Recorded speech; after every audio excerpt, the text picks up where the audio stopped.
అదే RTV app వార్తల్ని క్షణాల్లో చదివే అవకాశం ఉంటుంది. ఒక న్యూస్ పేపర్, ఒక టెలివిజన్ ఛానల్ మీ చేతుల్లో ఎప్పుడూ ఉంటాయి.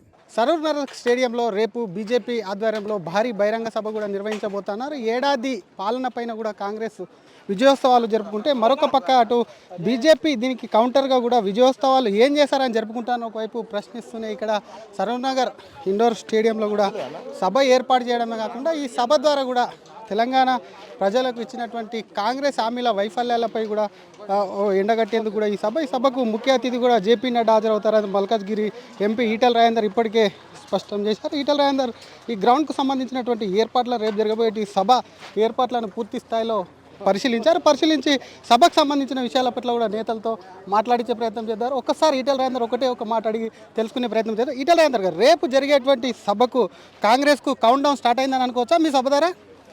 మా సభ ద్వారా కాదు, ఇప్పటికే ఎప్పుడో count down Congress party start అయింది. మీరు ఎక్కడైనా పోండి, రేవంత్ రెడ్డి గారి పని విధానం ఎట్లా ఉందంటే 70-75% మంది ప్రజలు బాగలేదని చెప్తారు తప్ప ఇంకోటి కాదు. ఆయన ఇంటెలిజెన్స్ వ్యవస్థలు ఉంటాయి, తెచ్చుకొని రిపోర్ట్ చూసి ఏం చేయాలో చూడాలి తప్ప వాటిని నోరు పారేసుకుంటే అయ్యే పరిస్థితి లేదు. కౌంట్ డౌన్ ఎప్పుడో హైడ్రాతోటే కౌంట్ డౌన్ స్టార్ట్ అయింది, మూసీ నదితోటి ఇంకింత ప్లేరప్ అయిపోయింది, ఇవాళ లగిచెలతో నిజస్వరూపమైంది అర్థమైంది. కాబట్టి ఎక్కడ కూడా రేవంత్ రెడ్డి గారి మీద ఈయన మంచి పని చేస్తున్నారు, ప్రజల కోసం ఉన్న భావన అయితే లేదు. కానీ రేవంత్ చెప్పేది ఒకటే, మేము ఉద్యోగాలు ఇచ్చినటువంటి హామీలు నెరవేర్చినాం కాబట్టి ప్రజలు ఇంకా మా వైపే ఉన్నారు, తొందరలోనే మేము స్థానిక సంస్థల ఎన్నికలకు పోతాం, అప్పుడు మేమంటే ఏందో ప్రతిపక్ష పార్టీలకు తెలిసి వస్తాను. రేపు తెలుస్తుంది కదా. రేపు మొట్టమొదలుగా నువ్వు ఏ 42% అయితే ఓబీసీలకు స్థానిక సంస్థలు రిజర్వేషన్ ఇస్తా అని చెప్పినావో, ఏ జనాభా లెక్కలైతే చేస్తున్నావో అవన్నీ వచ్చి ఎన్నికలకు పోయిన తర్వాత కదా తెలిసేది.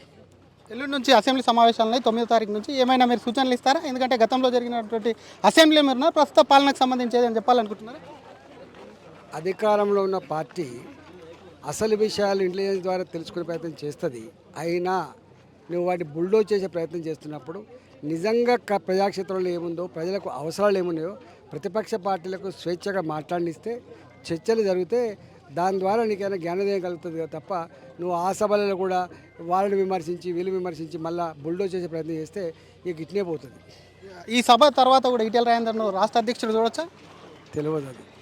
ఇది ఒకవైపు వచ్చేటువంటి అసెంబ్లీ ఎన్నికల్లో కూడా బుల్డోజ్ చేసేటువంటి ప్రయత్నం చేయొద్దు, ప్రతిపక్షాలకు మాట్లాడేంటి అవకాశం ఇవ్వాలి. కాబట్టి రేవంత్ రెడ్డి చెప్తున్నటువంటి మాటలు ఏవైతే ఉన్నాయో వాటిని ఎవరు కూడా నమ్మేటువంటి పరిస్థితుల్లో లేరని చెప్తూనే రాష్ట్ర అధ్యక్షుడి విషయానికి వస్తే మాత్రం తెలియదే అంటూ దాటేసేటువంటి ప్రయత్నం కూడా చేశారు. ఒక్కసారి చూసుకోవచ్చు, మనం సరూర్ నగర్ స్టేడియంలో ఉన్నాము. రేపటి సభకు కూడా భారీగా ఏర్పాట్లు అయితే చేస్తున్నారు. నేతలకు సంబంధించి ఇప్పటికే భారీ ఎత్తున ఈటల రాజేందర్తో పాటు ఇక్కడికి హాజరై కూడా నేతలు ఆ ఈటల రాజేందర్ పాటు పరిశీలించారు. రేపటి జరిగేటువంటి సభకు సంబంధించినటువంటి ఏర్పాట్ల మీద కొన్ని సూచనలు ఈటల రాజేందర్ చేశారు. హైదరాబాద్ చుట్టుపక్కల ఉన్నటువంటి సంస్థాగతంగా బీజేపీ విభజించినటువంటి 8 జిల్లాలు ఏవైతే ఉన్నాయో వాటి అన్నిటి నుంచి కూడా పెద్ద ఎత్తున కార్యకర్తలు వస్తారు. భారీ బహిరంగ సభ పెట్టి ఇదే స్టేడియం నుంచి కూడా ఒకవైపు కాంగ్రెస్కు ఆల్రెడీ కౌంట్ డౌన్ స్టార్ట్ అయింది కాబట్టి ఈ స్టేడియం నుంచి బీజేపీ కూడా వాళ్ళ కౌంట్ డౌన్ స్టార్ట్ చేసి ప్రజల నుంచి వచ్చినటువంటి కౌంట్ డౌన్కు మద్దతు తెలిపి ఖచ్చితంగా రేవంత్ రెడ్డి ప్రభుత్వాన్ని గద్దె దింపుతాము, రేపు నడ్డా ఆధ్వర్యంలో